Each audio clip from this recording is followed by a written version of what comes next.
అదే RTV app వార్తల్ని క్షణాల్లో చదివే అవకాశం ఉంటుంది. ఒక న్యూస్ పేపర్, ఒక టెలివిజన్ ఛానల్ మీ చేతుల్లో ఎప్పుడూ ఉంటాయి. ప్రభుత్వ విప్ ఎమ్మెల్యే రామచంద్ర నాయక్ ఉన్నారు, మాట్లాడదాం. రామచంద్ర నాయక్ గారు, ఈ గిరిజనుల భూములు కాంగ్రెస్ పార్టీ లాక్కొట్టుంది అనేటువంటి ఇష్యూ హైలైట్ అయింది. ఇప్పుడంతా మీరు బయటకు వస్తున్నటువంటి సిచ్యువేషన్, ప్రభుత్వం ఫెయిల్ అయిందా? దీన్ని వాళ్ళకి సామరస్యంగా వాళ్ళకి వివరించి వాళ్ళకు ఇండస్ట్రీ వస్తుంది అనేటువంటి వాళ్ళు ఒప్పించడం ఫెయిల్ అయిందా? ఈరోజు తిరగబడతా ఉన్నారు, ప్రభుత్వం అయినా డైరెక్ట్ రేవంత్ రెడ్డిని వాళ్ళు టార్గెట్ చేస్తూ మాట్లాడుతూ ఉన్నారు గిరిజనులంతా కూడా. ముఖ్యంగా తెలంగాణ రాష్ట్రంలో అభివృద్ధిని ఓర్వలేక, అదేవిధంగా కొడంగల్ అభివృద్ధిని అడ్డుపడాలని చెప్పేసి కేసీఆర్ కుటుంబం అంతా మూకుమ్మడిగా చాలా అత్యుత్సాహం చూపిస్తూ ఉన్నారు. ఇది చాలా ప్రజలు గమనిస్తూ ఉన్నారు. అక్కడ అధికారులపై దాడులు చేసే సంస్కృతి ఎక్కడన్నా ఉందా? అధికారులు ప్రజల మధ్యలో, ప్రభుత్వం మధ్యలో వారధులు. ప్రజలకు వాళ్ళు కేవలం వివరాలు తెలుసుకోవడం కోసం పోయిన అధికారులని మరి పక్కదారి పట్టించి వారి మీద మరి రాళ్లతోనే దాడులు చేసి వాళ్ళ హత్యాయత్నం చేసింది వాస్తవం కాదా? అంటే మరి దోపిడీ మూకల్ని చట్టపరంగా చర్యలు. రామచంద్ర నాయక్ గారు, దాడులు ఎవరు చేసినా తప్పే, దాన్ని ఎవరు సమర్థించేటువంటి సిచ్యువేషన్ లేదు. కానీ అక్కడ ఉన్నటువంటి గిరిజనులు చెప్తా ఉన్నారు, మా భూములు లాక్కునే ప్రయత్నం చేస్తూ ఉన్నారు. 11 నెలల నుంచి మేము ధర్నా చేస్తున్నాము మండలంలో, గ్రామంలో. మా ఊరికి వెళ్ళాలంటే 4 బారికేడ్లు దాటి ఇంట్లోకి వెళ్ళాల్సినటువంటి సిచ్యువేషన్ ఉందనేటువంటిది మీడియా ముందుకు వచ్చి చెప్తా ఉన్నారు. SC/ST కమిషన్ ముందు వాళ్ళు చెప్తా ఉన్నటువంటి సిచ్యువేషన్. ఇప్పుడు ఈరోజు ఎందుకు ఆ పరిస్థితి వచ్చిందంటే వాళ్ళని ఒప్పించలేకపోయిందా ప్రభుత్వం? ఒప్పించి ఉండకపోతే 1350 ఎకరాల్లో ఇప్పుడు దాదాపుగా 800 ఎకరాలు అక్వైర్ ప్రజలు స్వచ్ఛందంగా అప్పచెప్పారు. గిరిజనుల భూమి కేవలం 210 ఎకరాలు, దాంట్లో 120 ఎకరాలు స్వచ్ఛందంగా గిరిజనులు ఇచ్చేసారు. మిగతా గ్రామాల్లో సేకరించాల్సిన సమయంలో వివరాలు సేకరిస్తుండగా ఎవరికి ఎంత ఉంది, ఏ కుటుంబానికి ఎంత భూములు ఎక్స్టెంట్ ఉంది, వివరాలు తెలుసుకునే క్రమంలో అధికారులు పోయినప్పుడు టీఆర్ఎస్ దుండగులు, అమాయక ప్రజలు దాంట్లో ఎక్కడ దాడుల్లో పాల్గొనలే. అక్కడ టీఆర్ఎస్ నాయకులు ప్రేరేపితం చేయగా అక్కడ కార్యకర్తలు దాడులు చేశారు. కాబట్టి దాడులు చేసిన వారినే మరి చట్టపరంగా అదుపులో తీసుకున్నారు ఆధారాలతో సహా. అదేవిధంగా గిరిజన ప్రజానీకం కొడంగల్, నారాయణఖేడ్, పాలమూరు జిల్లాలో గిరిజనులందరూ ఇప్పటికీ వెనుకబాటుకు మరి వాళ్ళు బాధితులైనారు. బాంబే పరిసర ప్రాంతాల్లో ఈరోజు కూలీలంతా మా గిరిజన సోదరులే, ముఖ్యంగా లంబాడ సోదరులు.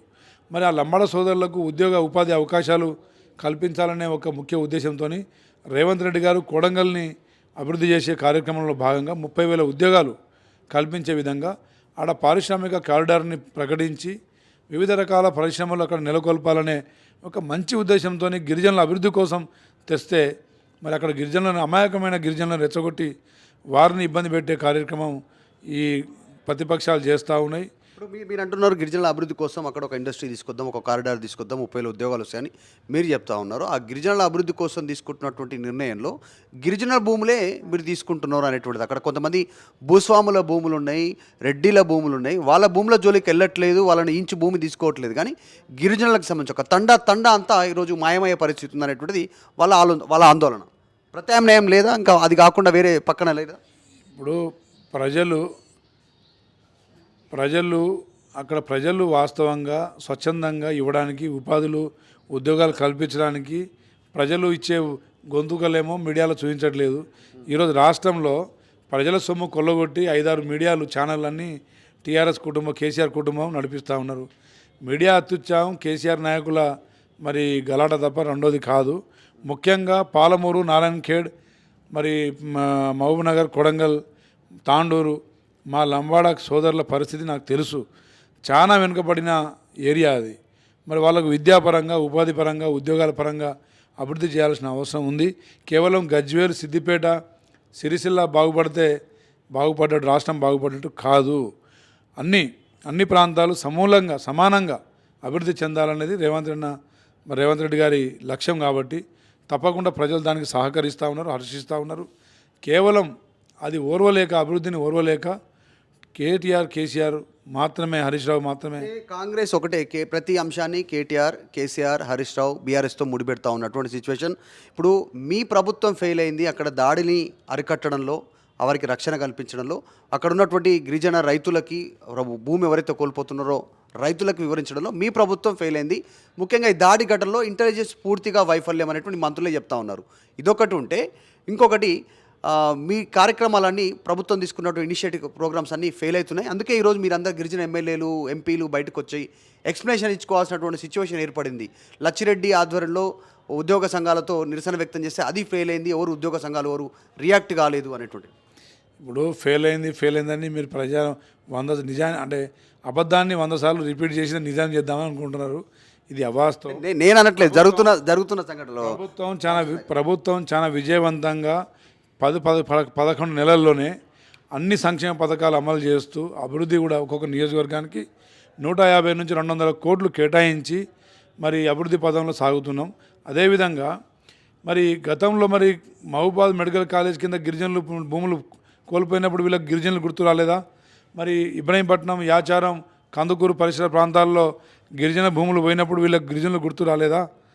30,000 ఎకరాలు ఇబ్రహీంపట్నం పరిసర ప్రాంతాల్లో 10 లక్షల కొని కోటి రూపాయలకు వ్యాపారం చేసుకొని కేసీఆర్ కుటుంబం అమ్ముకున్నప్పుడు వీళ్ళకు పేదవారు గుర్తు రాలేదా? అది మీరు చేసిన తప్పిదాలు కప్పించుకోవడం కోసం ఈరోజు అమాయక ప్రజల్ని మీరు పావులుగా వాడుతున్నారు. ఇది తప్పకుండా మీకు శిక్ష మరి తప్పకుండా పైన అన్ని గమనిస్తున్నారు, ప్రజలు గమనిస్తున్నారు. తప్పకుండా మీకు బీజేపీ సపోర్టుతోని కేసీఆర్ కుటుంబం చేస్తున్న ఈ దాడులను తిప్పికొట్టడానికి రేపు ప్రజలే సన్నద్ధమవుతారు, సమాయత్తమవుతారు.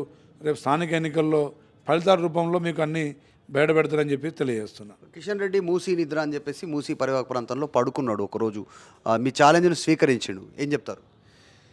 కిషన్ రెడ్డి గారు మూసి పక్కన పడుకోవడమో పొద్దున్న లేచి మూసి నీళ్ళతో మొహం కడుక్కోవడం వల్ల ఆయన పాపాలు పోవు. గత 10 సంవత్సరాల్లో కేంద్రంలో బీజేపీ ప్రభుత్వం ఉంది. బీజేపీ ప్రభుత్వం ఉన్నప్పుడు తెలంగాణ ఏర్పాటువాదంలో మరి విభజన చట్టంలో పొందుపరిచిన విషయాల మీద ఎప్పుడన్నా మాట్లాడిండా? నిధులు తేవడంలో ఎక్కడన్నా సక్సెస్ అయిందా? మరి కిషన్ రెడ్డి గారు కేవలం పైన మోడీ గారి పేరు చెప్పుకుంటూ భజన చేసుకుంటూ కాలం గడపడం కాదు. మీరు తెలంగాణ అభివృద్ధిలో మీ భాగస్వామ్యం అంతా. యథావిధిగా వచ్చే కేంద్ర నిధులు ఎలాగ వస్తాయి? మీరు ప్రత్యేక నిధులు ఏమైనా తేగలిగిర్రా?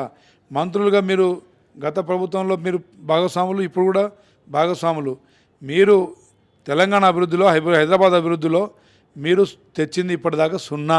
అటు చంద్రబాబు నాయుడు గారు పగ్గాలు పట్టిన మొదటి రోజే 40,000 కోట్లు నిధులు తీసుకుపోయిండు. ఇప్పుడు ఈ రిలయన్స్ ఆదాని పెట్టుబడుల రూపంలో దాదాపు 70,000 కోట్ల నిధుల్ని ఆంధ్ర ప్రభుత్వం తీసుకెళ్తా ఉంది. తెలంగాణకు మీరు తెచ్చింది ఏంటిది? కేవలం మీరు ప్రభుత్వాన్ని విఫలం చేయించాలి, ప్రజల ముందు దాన్ని దోషిపెట్టాలనే కుట్రలు తప్ప మీరు చేసిన అభివృద్ధి మీద మీరు ఒకసారి దృష్టి పెట్టండి.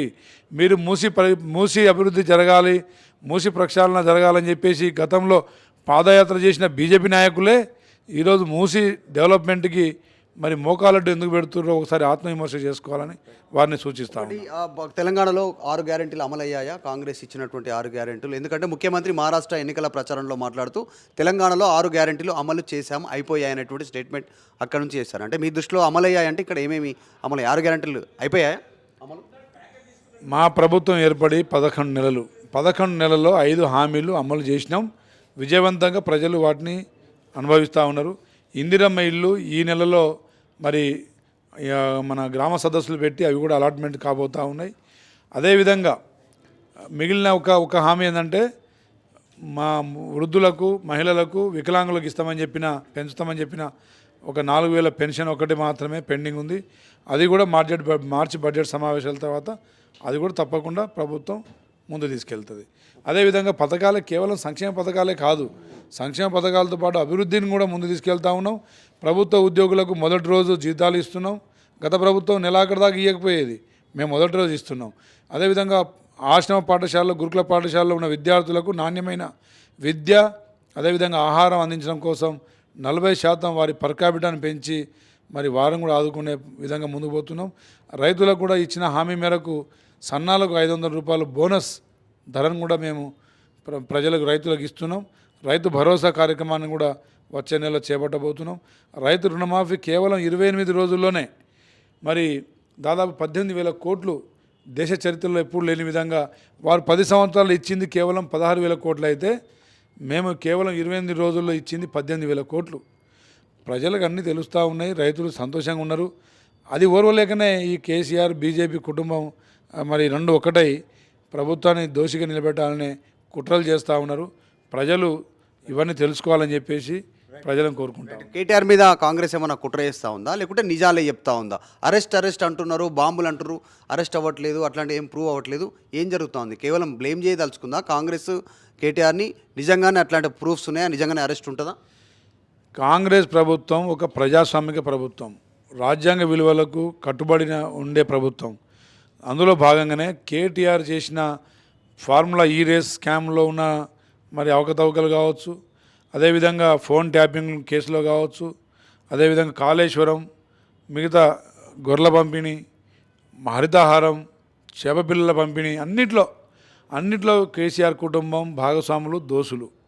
తప్పకుండా చట్టపరంగా ఇవన్నీ ఆధారాలు సేకరించిన తర్వాత తప్పకుండా చర్యలు ఉంటాయి. ఎంతటి వారైనా జైలుకు పోవాల్సిందే. వారు రేవంత్ రెడ్డి గారిని డ్రోన్ కేసులో కేవలం డ్రోన్ కెమెరాను వాడినందుకు 4 రోజులు జైల్లో పెట్టినట్టు మేము పెట్టాం. తప్పకుండా దోషుల్ని ఆధారాలతో ముందు పెట్టి, ప్రజల ముందు పెట్టి వాళ్ళని దోషులను నిలబెట్టిన తర్వాతనే చట్టపరంగా చర్యలు తీసుకుంటామని తెలియజేస్తున్నా. ఇది విప్పు ఎమ్మెల్యే డాక్టర్ రామచంద్ర నాయక్తో face to face. Video journalist గణేష్తో మధు మల్కేడ్కర్, హైదరాబాద్. మరిన్ని వీడియోస్ కోసం ఛానల్ సబ్స్క్రైబ్ చేయండి. లేటెస్ట్ అప్డేట్స్ కోసం వాట్సాప్ ఛానల్ ఫాలో అవ్వండి. అండ్ లింక్ డిస్క్రిప్షన్ లో ఉంది.